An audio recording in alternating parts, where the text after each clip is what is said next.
Hello बच्चों, जय Hind, good morning. कैसे हैं आप सब? आई होप कि आप लोग बहुत अच्छे से होंगे। तो बच्चों, आज के हम अपने इस वीडियो में परीक्षा में पूछे जाने वाले प्रश्नों के बारे में बात कर रहे हैं। ठीक है। तो हमारा पहला क्वेश्चन है कि जिन अभिक्रियाओं में आयनों के विनिमय से नए यौगिक बनते हैं उन्हें क्या कहा जाता है? तो मेरे बच्चों, ऐसी अभिक्रियाएं जिसमें आयनों के आदान प्रदान से नए यौगिकों का निर्माण होता है उन्हें द्विविस्थापन अभिक्रिया कहा जाता है। ठीक है। चलिए देखते हैं अपना नेक्स्ट क्वेश्चन।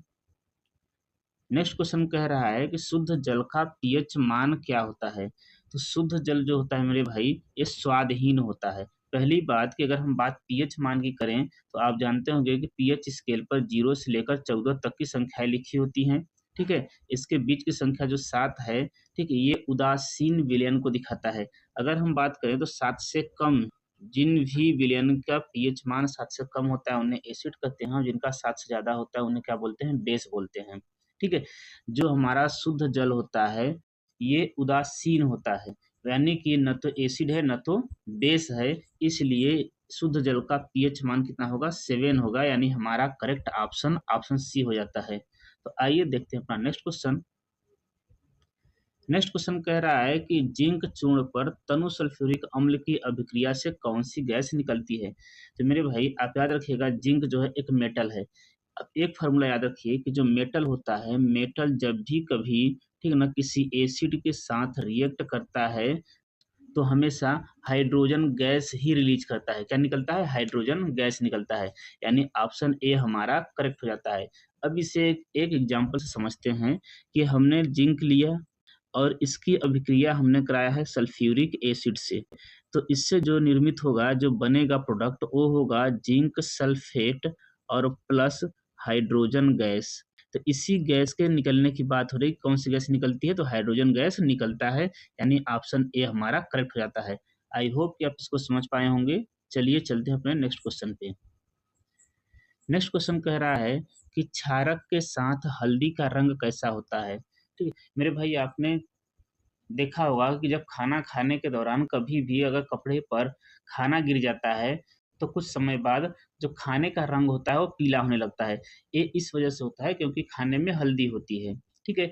अब जब हम उस कपड़े को साफ करते हैं, जब उसके ऊपर साबुन रगड़ते हैं, तो साबुन लगाने के दौरान देखेंगे कि जो हल्दी का रंग था, यानी जो पीला रंग था, वो पीला रंग अब लाल रंग में बदलने लगा है।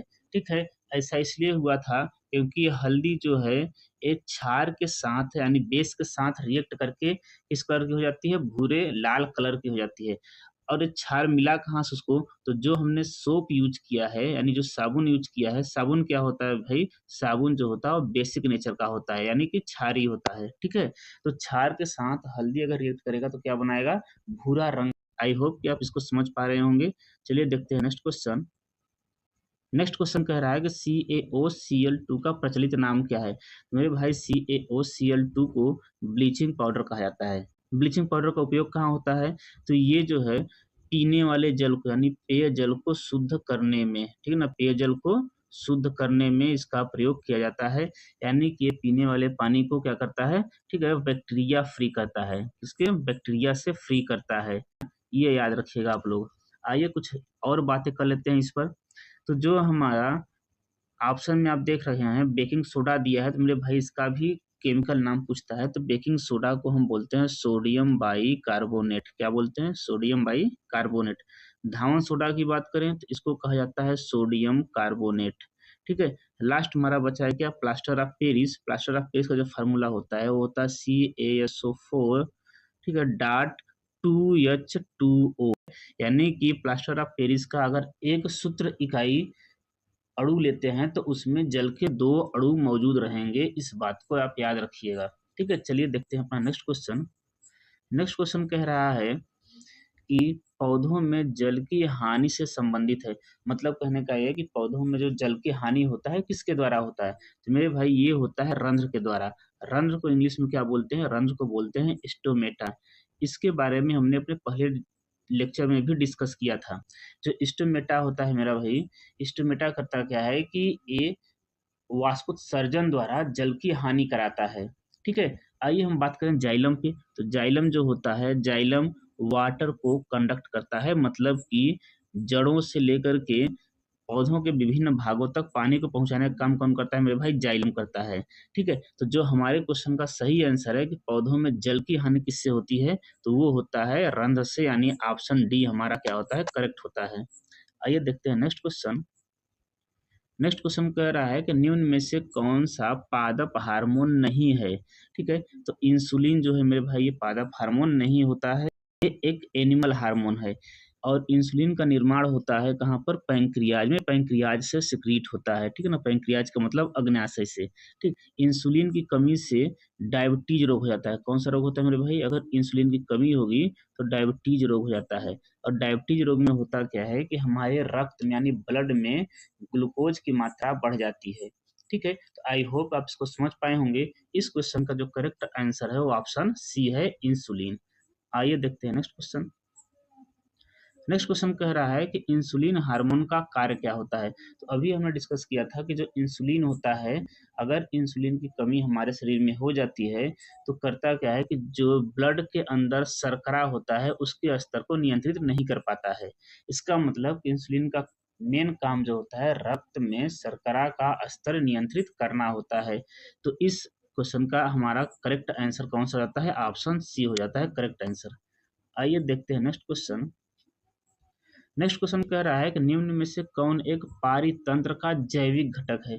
मेरे भाई जो इकोसिस्टम होता है, इकोसिस्टम दो भागों से बना होता है। एक का नाम होता है बायोटिक, ठीक है, कंपोनेंट, और दूसरे का नाम होता है अबायोटिक कंपोनेंट। बायोटिक कंपोनेंट का मतलब जैविक, ठीक, अबायोटिक का मतलब होता है अजैविक।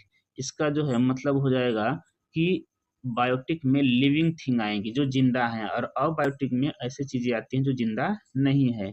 तो हम बात करें अपने ऑप्शंस को देखें तो हमारे ऑप्शन में हरे पौधे जो हैं ये जीवित माने जाते हैं, यानी लिविंग थिंग्स हैं। इसलिए जो हरे पौधे होंगे वो क्या हो जाएंगे? वो जैविक घटक हो जाएंगे। बाकी ये तीनों जो हैं हमारे, ठीक है, ताप, वायु और खनिज, ये अबायोटिक में आते हैं। आई होप आप इसको समझ पाए होंगे। ठीक है, तो इस क्वेश्चन का करेक्ट आंसर ऑप्शन ए हो जाता है। चलिए बात करते हैं नेक्स्ट क्वेश्चन पे। नेक्स्ट क्वेश्चन मेरे भाई है कि निम्न में से कौन गैर जैव निम्नीकरण पदार्थ होता है? जैव निम्नीकरण पदार्थ का मतलब ऐसे पदार्थ जो कि बायोलॉजिकल प्रोसेस से सड़ जाते हों, गल जाते हों या खत्म हो जाते हों, उनको क्या बोला जाता है? जैव निम्नीकरण। और मेरे भाई यहाँ पे पूछा है कि गैर जैव निम्नीकरण है मतलब कि जो, ठीक है, बायोलॉजिकल प्रोसेस से खत्म नहीं होंगे, यानी जो सड़ेंगे गलेंगे नहीं, उन्हें बोला जाता है गैर जैव निम्नीकरण पदार्थ। यानी कि हमारा ऑप्शन डी जो है वो करेक्ट हो जाता है। बाकी बात करें तो ये तीनों के तीनों जो हैं ये जो हैं सड़ जाते हैं, इसलिए ये तीनों जैव निम्नीकरण है। कौन सा है मेरे भाई? जैव निम्नीकरण है ये लोग। लेकिन जो हमारा, ठीक है ना, प्लास्टिक है, ये जैव निम्नीकरण नहीं है। ठीक है, यानी ऑप्शन डी हमारा करेक्ट होता है। आइए बात करते हैं नेक्स्ट क्वेश्चन की। नेक्स्ट क्वेश्चन कह रहा है कि मानव में गुणसूत्रों की संख्या कितनी होती है? तो मेरे भाई मानव में 23 जोड़ी गुणसूत्र होते हैं। कितने? 23 जोड़ी होती है। ठीक है, तो यहाँ पे ऑप्शन में 23 जोड़ी नहीं दिया है। इसका मतलब है कि कितना हो जाएगा? संख्या में 46 और जोड़े में कितना है? जोड़े में 23 है। ठीक है, यानी ऑप्शन सी हमारा करेक्ट होता है। तो आई होप कि आपके एग्जाम के लिहाज से ये वीडियो काफी महत्वपूर्ण होगा। तो मिलते हैं हम अपने नेक्स्ट वीडियो में, तब तक के लिए जय हिंद।